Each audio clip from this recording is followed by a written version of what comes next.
6 का है, 4 वेल का जो समरसिबल का केबल होता है वो दिखाऊंगा आपको अपने कस्टमाइज मॉडल पे।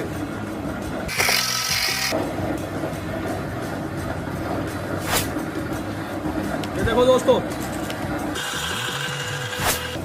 ये देखिए पूरी केबल निकाल दिया है अंदर से तीनों लेयर। चाहे तो पूरा बंडल लगा सकते हैं इसमें, इस मशीन पे।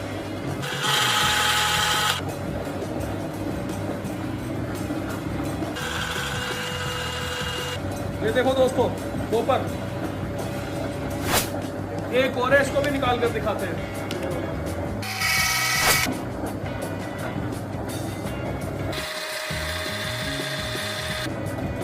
कैश ऑन डिलीवरी मेरी मशीनें हमेशा अवेलेबल रहती हैं।